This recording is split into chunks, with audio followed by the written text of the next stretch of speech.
வணக்கம் நண்பர்களே. இந்திய வரலாற்றில் சமூக நீதிக்காகவும் சமத்துவத்திற்காகவும் தன் வாழ்நாளையே அர்ப்பணித்தவர் டாக்டர் B.R. அம்பேத்கர். அவர் வெறும் சட்டமேதை மட்டும் அல்ல, ஒரு சிறந்த பொருளாதார அறிஞர், சமூக புரட்சியாளர் மற்றும் நவீன இந்தியாவின் சிற்பி. ஏப்ரல் 14, 1897 மத்திய பிரதேசத்தின் மாவ் பகுதியில் பிறந்தார். இவரது இயற்பெயர் பீம்ராவ் ராம்ஜி சக்பால். தனது ஆசிரியர் மகாதேவ் அம்பேத்கர் மீது கொண்ட அன்பால் தன் பெயரை அம்பேத்கர் என மாற்றிக்கொண்டார். அவரது கல்வி சாதனைகள்: 1907 மும்பை எல்பின்ஸ்டோன் உயர்நிலைப் பள்ளியில் மெட்ரிகுலேஷன் முடித்தார். 1912 எல்பின்ஸ்டோன் கல்லூரியில் அரசியல் அறிவியல் மற்றும் பொருளாதாரத்தில் இளங்கலை பட்டம் பெற்றார். அமெரிக்காவின் கொலம்பியா பல்கலைக்கழகத்தில் MA மற்றும் PhD.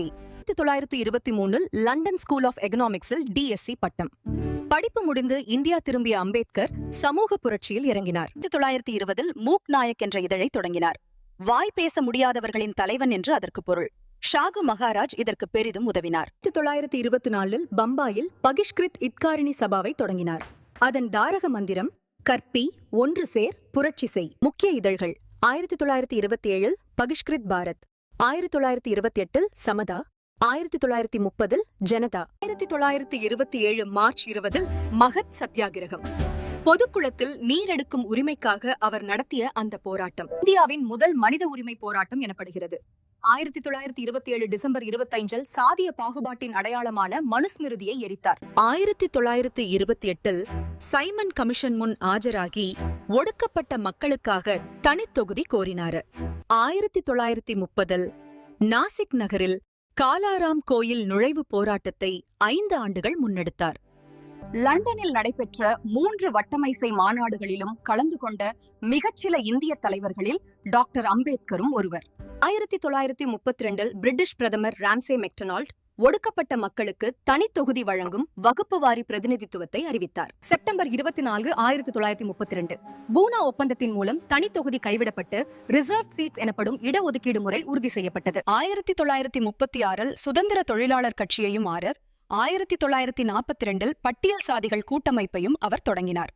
1947 ஆகஸ்ட் 29 அரசியலமைப்பு வரைவு குழுவின் தலைவராக பொறுப்பேற்றார். அரசியலமைப்பின் சரத்து 32ஐ இதயம் மற்றும் ஆன்மா என்றார். சுதந்திர இந்தியாவின் முதல் சட்ட அமைச்சராக இருந்தபோது பெண்களுக்காக இந்து வாரிசுரிமை சட்டத்தை கொண்டு வந்தார்.